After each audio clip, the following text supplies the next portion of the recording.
जय श्री राधा वल्लभ श्री हरिवंश। राधा राधा राधा कृष्ण राधा वल्लभ लाल श्री हरिवंश। श्री कृष्ण के जन्म के बाद में कंस द्वारा उत्पीड़न। कंस ने क्या क्या उत्पीड़न किए सुनिए। वासुदेव द्वारा सारे द्वार तथा किवाड़ बंद कर लेने पर पहरेदार जागे और उन्हें नवजात शिशु का केंद्र सुनाई पड़ा। कंस शिशु के जन्म समाचार सुनने की प्रतीक्षा कर ही रहा था कि पहरेदारों ने आकर सूचना दी कि शिशु उत्पन्न हुआ है। उस समय वे तेजी से अपनी शैया से उठा बैठा और चिल्लाया, अब मेरा जीवन का क्रूर काल उत्पन्न हो गया है। कंस चिंतित हुआ कि उसकी मृत्यु निकट आ गई है। अतः उसे रोमांच हो गया कि वे अवलंबी उस स्थान की ओर चला जहाँ शिशु जन्मा हुआ था। अपने भाई को आते देखकर देवकी ने कंस से अत्यंत विनीत भाव से प्रार्थना की, मेरे भ्राता, इस लड़की को मत मारो। मैं वचन देती हूँ कि ये तुम्हारे पुत्र की वधू बनेगी। अतः इसका वध ना करो। तुम्हारा वध किसी कन्या द्वारा तो होना है नहीं, ये शुभ लक्षण है। तुम्हारा वध तो एक बालक द्वारा होना है। अतः कृपया करके इसका वध ना करो। मेरे भाई, तुमने मेरे कितने सारे सूर्य जैसे प्रतापी नवजात शिशुओं का वध किया है। ये तुम्हारा दोष नहीं है। तुम्हारे मित्रों से मेरे पुत्रों का मारने की सलाह दी है, किंतु अब मैं प्रार्थना करती हूँ कि इस कन्या को ना मारो, इसे मेरी पुत्री बनकर जीने दो। किंतु कंस इतना क्रूर था कि उसने अपनी बहन देवकी की एक भी प्रार्थना ना सुनी। उसने अपनी बहन को डांटते हुए नवजात शिशु को छीन लिया और उस निर्दयी पत्थर पर पटकना चाहा। ये क्रूर भाई को ऐसा उदाहरण है जो अपनी व्यक्तिगत तृप्ति के लिए सारे संबंधों को बल्ली कर सकता है। किंतु वह शिशु तुरंत ही उसके हाथों से छूट गया और आकाश में जाकर विष्णु की अष्टभुजा अनुजा के रूप में प्रकट हुई। वे सुंदर वस्त्रों से, पुष्प मालाओं तथा आभूषणों से सुशोभित थी और अपनी आठों भुजाओं से धनुष, भाला, तीर, घंटा, शंख, चक्कर,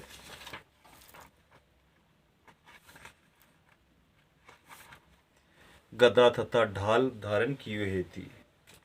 कन्या का प्रकट देखकर, जो वास्तव में देवी दुर्गा थी, सिद्धारण, गंधर्व, अप्सरा, किन्नर तथा उर्ग लोकों के सारे देवतागण उससे वस्तु भेंट करने लगे और अपनी अपनी ओर से प्रार्थनाएं करने लगे। ऊपर से उस देवी ने कंस को संबोधित किया, अरे धूर्त, तू मुझे क्या मार सकता है?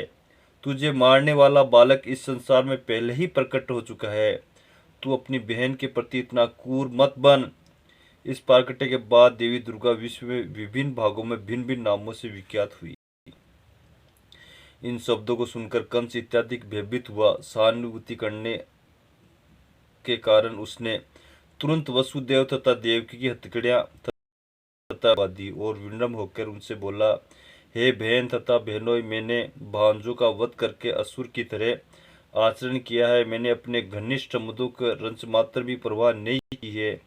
मैं नहीं जानता कि मेरे इन कार्यों का क्या परिणाम होगा। संभवतः मुझे नरक का भोग करना पड़ रहा है।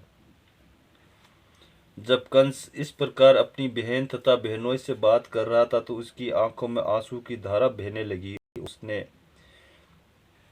और उनके चरणों में गिर पड़ा। कंस ने जिस दुर्गा देवी को मारने का प्रयत्न किया था, उसी के वचनों को विश्वास करते हुए उसने अपने बहनों तथा बहन को तुरंत बंधक मुक्त कर दिया।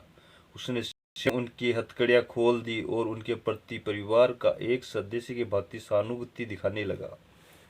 जब देवकी ने अपने भाई को इस तरह पश्चाताप करते देखा, वे शांत हो गई और अपने संतानों के प्रति किए सारे अत्याचारों को भूल गई। वसुदेव की विगत घटनाओं को विस्मरण करते हुए अपने साले से हंसकर बोले, हे भाग्यशाली साले, तुम भौतिक शरीर तथा आत्मा के विषय में जो कुछ कह रहे थे वे बिल्कुल ठीक है। प्रत्येक जीवात्मा जन्म का ज्ञान है और वे अपने आप को भौतिक शरीर समझ बैठता है। वे जीवात्मा बुद्धि अज्ञान जनित है और इस अज्ञानता के आधार पर हम सूत्रता और मित्रता करते हैं। शोक, हर्ष, भय, ईर्ष्या, लोभ, मोह तथा उन्माद हमारी देहात बुद्धि के विभिन्न पक्ष हैं।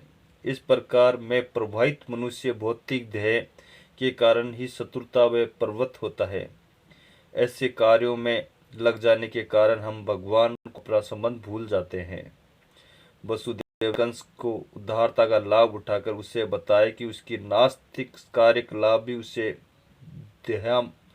देहात्म बुद्धि से जन्य है।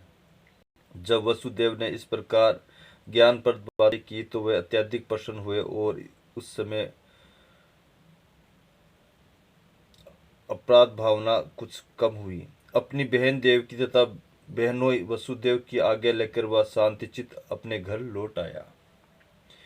किंतु दूसरे दिन कंस ने सारे मंत्रियों को बुलाकर उस रात्रि में जो कुछ घटा था उसे कह सुनाया। कंस के सारे मंत्री असुर थे और वो देवताओं को परम शत्रु थे। अतः वे अपने स्वामी की रात्रि घटना को सुनकर उदास हो गए। अधिक अनुभवी या विद्वान न होने पर वे कंस को इस तरह से सलाह देने लगे कि श्रीमान, हमें चाहिए कि सारे नगरों, कस्बों, गांवों तथा गोचरों के विगत 10 दिनों तक जितने भी बालक उत्पन्न हुए उन सब को मारे जाने का प्रबंध करें। हमें चाहिए कि हम इस योजना को बिना किसी भेदभाव के कार्यान्वित करें। यदि हम ये कर्तव्य अत्याचार करेंगे तो फिर देवता भी हमारे विरुद्ध कुछ भी नहीं कर सकेंगे। हे स्वामी, हम आपके पराक्रम से भयभीत हैं। आप हमें घातक युद्ध से उभारिए। हमने कई बार ये भी देखा कि जब कभी शत्रु अत्यंत भयभीत होते हैं, उनके धनुष, बाण तथा रथ विनिष्ट हो चुके होते हैं, तो वे लड़ने की असमर्थ होते हैं।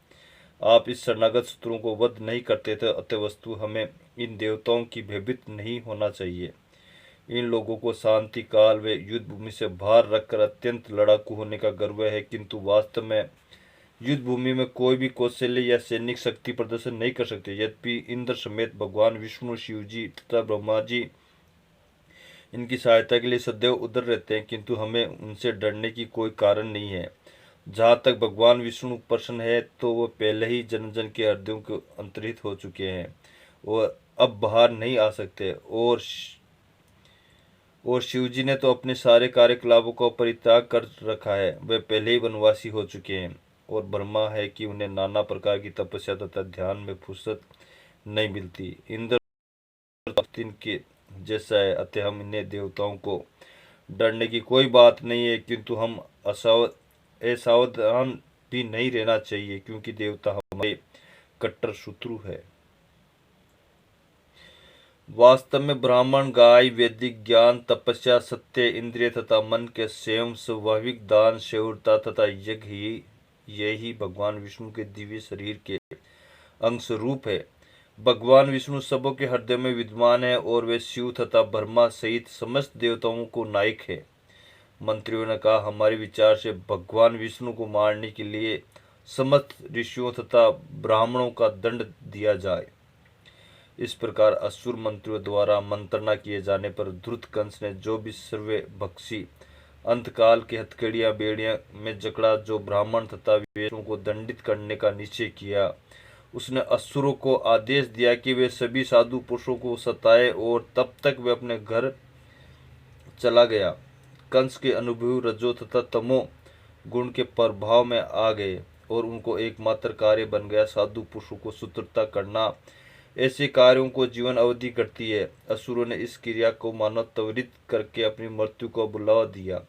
साधु पुरुषों को दंडित करने का परिणाम असामयिक मृत्यु ही नहीं होता, ये कार्य इतना घातक होता है कि कर्ता कर्मश अपने सौंदर्य, अपना यश तथा धर्म खो देता है और उसके उच्च लोकों में जाने की प्रति रुक जाती है। विविध प्रकार के मनोरथ वशीभूत होकर वे असुर सभी प्रकार के हित कार्यों को क्षीण बना देते हैं।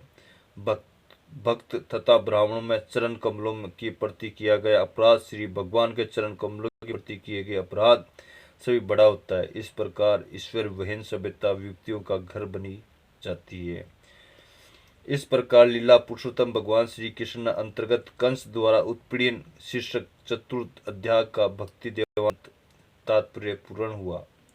जय श्री राधा वल्लभ श्री हरिवंश।